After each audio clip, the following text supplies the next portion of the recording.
quero agradecer a presença de vocês. Eu sou Marcel Fernandes, professor da Escola de Kabbalah Brasil. Estou entrando aqui hoje num horário pouco comum pra gente poder conversar com vocês, né? Uma retomada que a gente está fazendo hoje sobre essa série aqui atrás, A Morte do Bonzinho, né? A gente já tem 3 episódios gravados dela, já tem algum tempinho.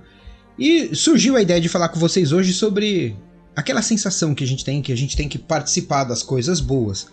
Aquela sensação de que a gente precisa cumprir o nosso dever social, de que a gente precisa de alguma maneira colaborar para um mundo melhor, e mais do que isso, né? A gente pode avançar dessa maneira até as raias da loucura e começar a acreditar que a gente pode fazer alguma coisa, participar de algum grupo, de algum partido, de alguma ideologia, de alguma instituição, seja lá o que for, e ajudar a salvar o mundo, né?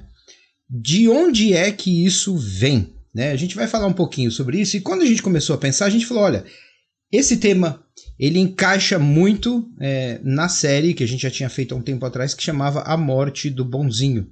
Então a gente está acrescentando aqui um episódio a essa série. Se você que não viu a série e quiser assistir a série, embaixo aqui na descrição desse vídeo você vai encontrar um link para a playlist. Mas antes eu preciso dar uns recados importantes aqui para vocês.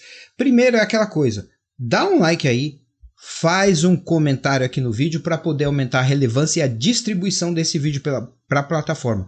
Se você não se inscreveu no canal, se inscreva e ative o sininho com todas as notificações, mas não deixa de dar o raio do like, nem de fazer um comentário.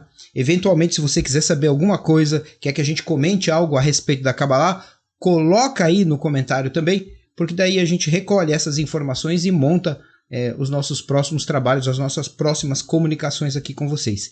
E acima de tudo, o recado mais importante é que eu vou estar participando de um podcast amanhã.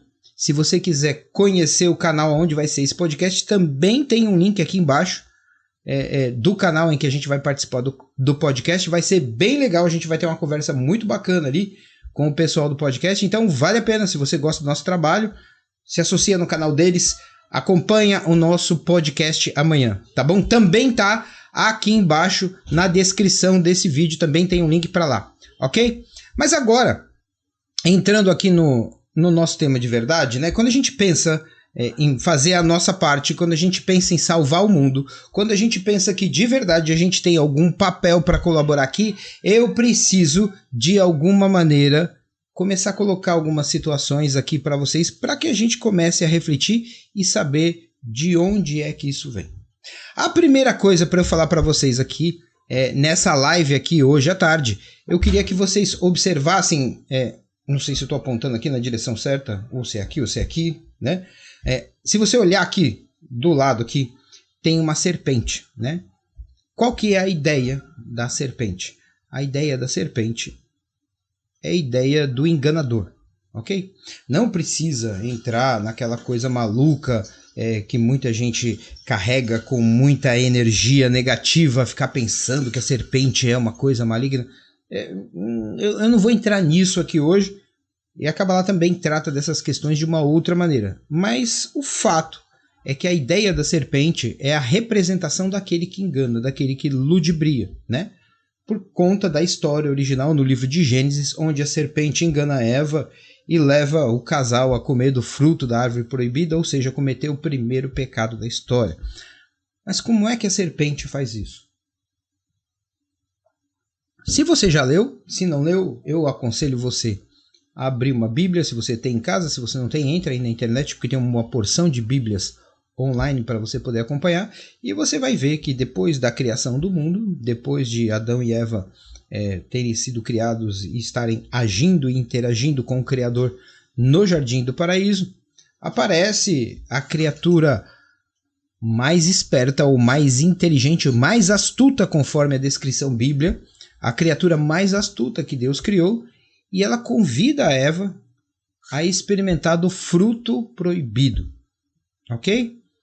Como é que ela faz isso? É óbvio que aqui tem um monte de coisa que não é o nosso objetivo exatamente tratar sobre isso hoje, mas como que isso é feito?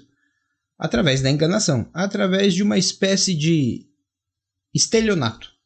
É como se fosse o argumento de um estelionato, aquela conversa suave, aquela conversa bacana, doce, que sempre vai apresentar uma vantagem pra gente, e aonde ela diz, olha, experimenta esse troço aqui. E aí Eva retruca, não, mas eu não posso, essa é a árvore que Deus proibiu. Ela fala, não, mas não esquenta não, vai lá, experimenta lá, você vai ver como é bom. Não, isso não pode. Ela fala, sabe por que não pode? Porque ele sabe que quando você experimentar, você será igual a ele. Entende aqui como é que a coisa se deu? Você não precisa ficar imaginando. Algumas pessoas aqui, principalmente aqui no nosso pensamento ocidental mais crítico, vai ficar imaginando, mas isso aí tudo é uma metáfora, e né?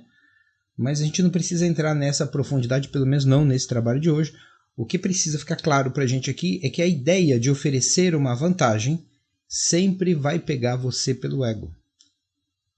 É desta maneira que todos os golpes, todas as tramóias, é dessa maneira que todo tipo de engano, equívoco acontece. Já ouviu falar daquela história aqui de boas intenções, o inferno tá cheio? Pois é, a pessoa pretendia fazer algo bom, mas acabou fazendo algo ruim. Muitas vezes arrastou uma porção de gente com ela, porque pretendendo fazer algo bom, convidou outros para fazer parte disso e acabou levando todo mundo para o buraco. Por que isso acontece? Por conta do seu ego. Porque o seu ego está sempre buscando algum tipo de vantagem. E tem um elemento que ele é muito importante que vocês considerem aqui, que é a razão. Pois é, a razão. A mesma razão que é tão importante para tirar você de enrascada, se ela for habilmente manipulada, é justamente ela que vai colocar você na enrascada. Quando acontece alguma coisa parecida com essa, em que a serpente convida para uma vantagem, para se tornar como um deus, e o que acontece é justamente o oposto. Ela não poderia ter dito que se você comer, você vai se danar. Se falasse a verdade, a coisa não funcionaria. Você nunca vai ver uma nota de R$17 falsificada. E por que você nunca vai encontrar uma nota de R$17 falsificada? Porque qualquer pessoa sabe que não existe nota de R$17. Para que exista uma nota falsificada que seja aceita, que engane bem, ela precisa ser igual à nota que já existe. Ela precisa apresentar uma vantagem. Toda a problemática dela não pode estar revelada, tem que estar oculta. E é dessa maneira que o nosso ego funciona. Se a gente sabe como é que o ego funciona, é muito fácil, né? Se eu tiver alguma habilidade, que eu possa, de alguma forma, apresentar alguma vantagem para alguém, quando na verdade eu estou querendo tirar vantagem da pessoa. É assim que os políticos fazem, é assim que os grandes vendedores fazem, tanto os grandes honestos como os grandes desonestos, mas não importa, basta você falar aquilo que a pessoa gostaria de ouvir e ela começa a te dar atenção. Certo até aqui, né? Então o que acontece? O que a Kabbalah vai falar pra gente que se encaixa nessa situação aqui? A primeira coisa é uma coisa muito óbvia, que você não precisa nem recorrer a Kabbalah para se dar conta disso. O mundo é composto pela humanidade, e a humanidade é composta pelos indivíduos diversos, em diversos países, de diversas idades, que compõem o geral dessa humanidade. Portanto, se a coisa aqui não vai bem, é culpa dos seres humanos, evidentemente.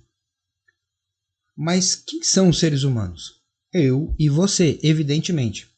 Agora, a pergunta que a gente tem que fazer aqui para nós mesmos é o seguinte: se a humanidade é composta de seres humanos e nós somos estes seres humanos que compõem a humanidade, por que na cabeça da maioria das pessoas passa aquela ideia de que elas são separadas, desconectadas dessa humanidade? A ideia sempre é assim, né? Ah, mas a humanidade é muito egoísta.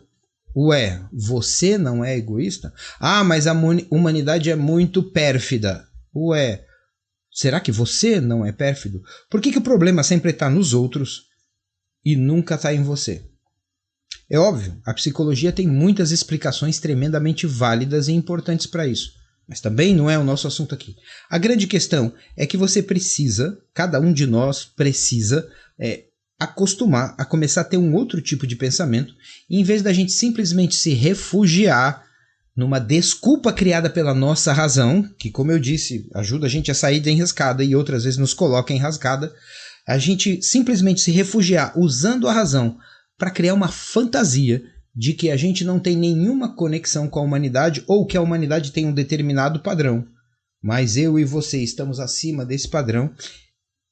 Se a gente continuar fazendo isso, se a gente continuar usando esse tipo de recurso, a única coisa que vai acontecer é que a humanidade vai continuar indo para o buraco, enquanto eu, você e todo o resto da humanidade continua acreditando que o problema está nos outros. Tá me entendendo? Desde que eu sou pequeno, eu escuto uma história de que a Amazônia vai acabar, de que o mundo vai acabar, de que a poluição, de que vai derreter calota polar, etc., porque o homem destrói a natureza. Quem é o homem que destrói a natureza? Eu não sei, você fica procurando, tentando... não são todos os outros, mas eu não destruo. Né? As pessoas assinam, sem conhecimento de causa, uma petição do Greenpeace, sei lá, por algum oceano, por algum tipo de baleia, por algum outro tipo de animal exótico, pela própria Amazônia que está no nosso país, mas todo mundo tem móveis de madeira na sua casa. Se você tem móvel de madeira na sua casa, imagina só, se o desmatamento parasse, você não ia poder comprar mais uma cadeira simples, porque ia custar muito caro e provavelmente seria considerado crime. Você ia ter que começar a sentar no chão. Então, o que é que você está fazendo? Tá me entendendo? Você quer salvar o planeta, você quer salvar a ecologia, mas você não começa a reforma a partir de você próprio. Se você realmente quer preservar a natureza, não use nada mais de madeira. Eu acho que é absurdamente desnecessário isso. Eu não estou aconselhando que seja feito isso. A única coisa que a gente está fazendo aqui é pedir que você seja uma pessoa realmente consistente com aquilo que você faz. Entende? A gente não para pensar.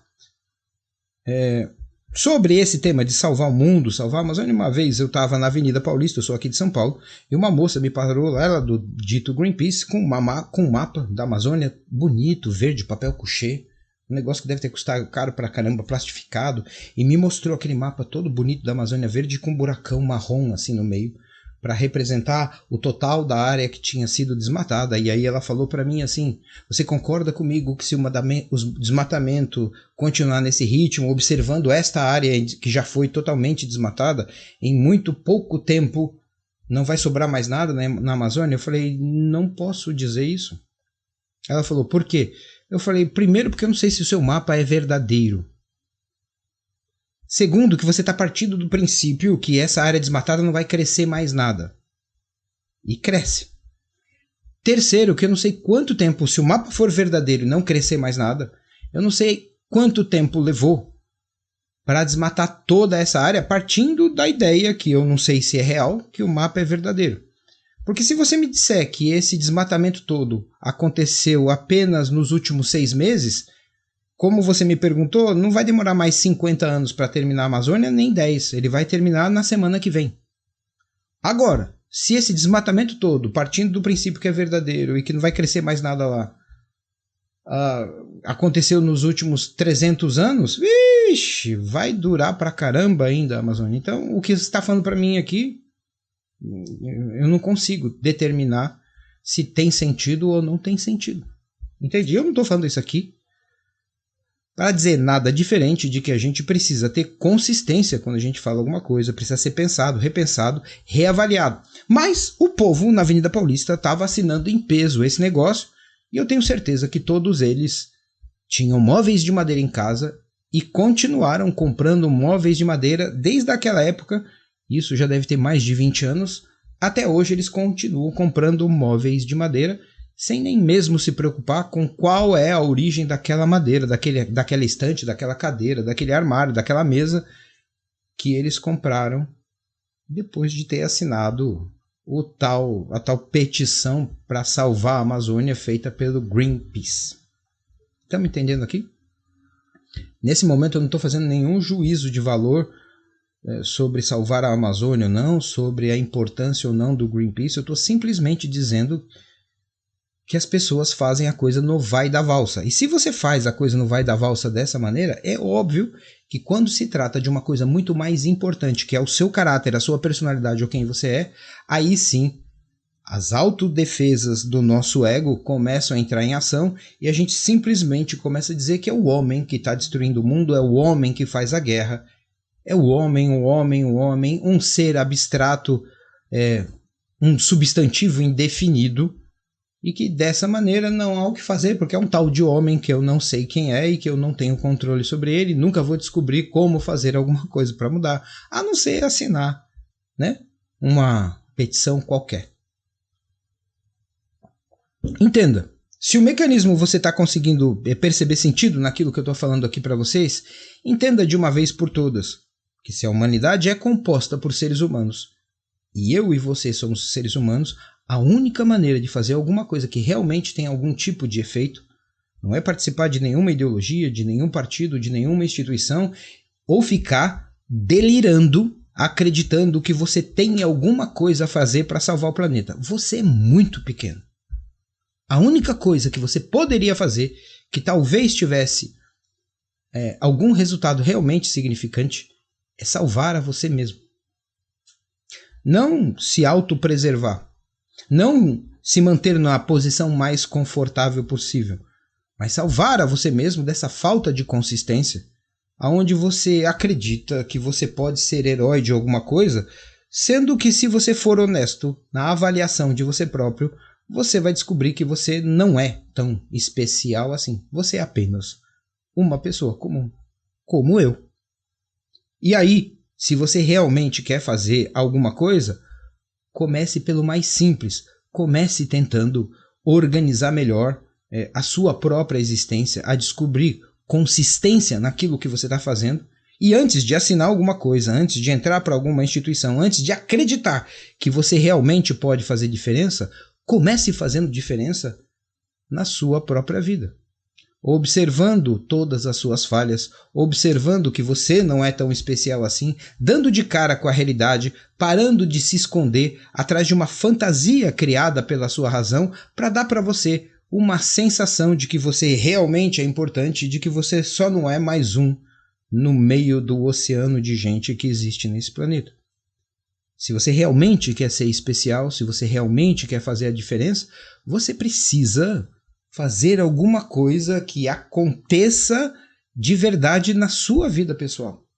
A partir do momento em que você se tornar realmente alguém com mais significado, realmente alguém com mais consistência, realmente alguém que tem mais poder de ação, aí sim você vai estar mudando a humanidade, porque aquela célula, que é você, agora está começando a funcionar direito no meio dessa metástase generalizada que aconteceu na humanidade, que é essa massa incrível de pessoas que está o tempo todo fazendo as coisas no vai da valsa como se fosse gado. Um muge e todos os outros acompanham.